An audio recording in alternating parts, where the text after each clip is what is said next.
ब्रह्मा महेन्द्र विष्णु शक्तिं परमात्म शक्तिं ज्ञान स्वरूपां वागदेरूपां काल स्वरूपां मुक्तिं तथा मुक्तिदात्री विजयिनी नमाम्यनन्तां शुद्धां शरण्यां कल्याणदात्रीं दुर्गा शिवां अज्ञेयनन्तां लक्ष्यामजयकां नायकां परं श्रेष्ठ मंत्र मातृकां नमामि दुर्गां ता दुर्गमाम समस्त पाप निवारणिश्च भजामि भवभीत भवतारिणीश्च तां चिन्मयातीतां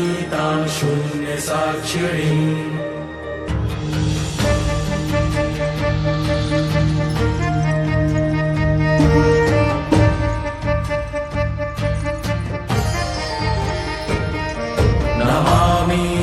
दुर्गां ब्रह्म ब्रह्म प्रकृति पुरुष रूपां विश्वरूपां सद सद स्वरूपां त्रिगुणात्मिकां च जगत प्रसूतां अजानजाम आनन्द अनानन्द विज्ञान विज्ञान पंची अपंचीकृत पंचभूतां जगत स्वरूपां वेद अवेद विद्या विद्यारूपां नमामि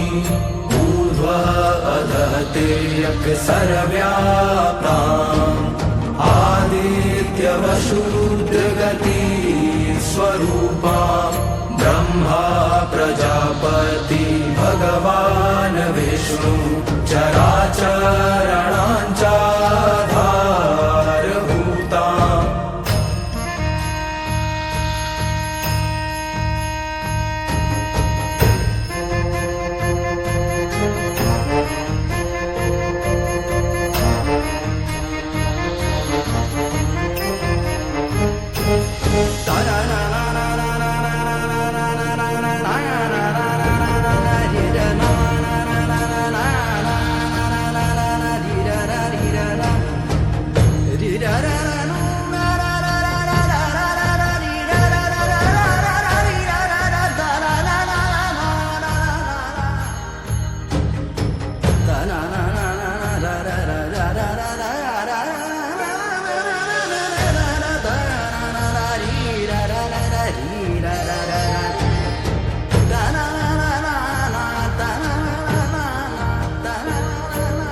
ब्रह्मा महेन्द्र विष्णु शक्तिं परमात्म शक्तिं ज्ञान स्वरूपां वागदेरूपां काल स्वरूपां मुक्तिं तथा मुक्तिदात्री विजयिनी नमाम्यनन्तां शुद्धां शरण्यां कल्याणदात्रीं दुर्गा शिवां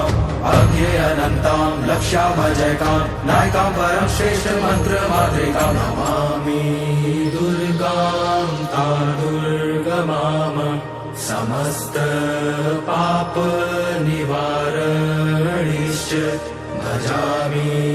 भवभीत भवतारिणीश्च तां चिन्मयातीतां शून्य साक्षिणीम्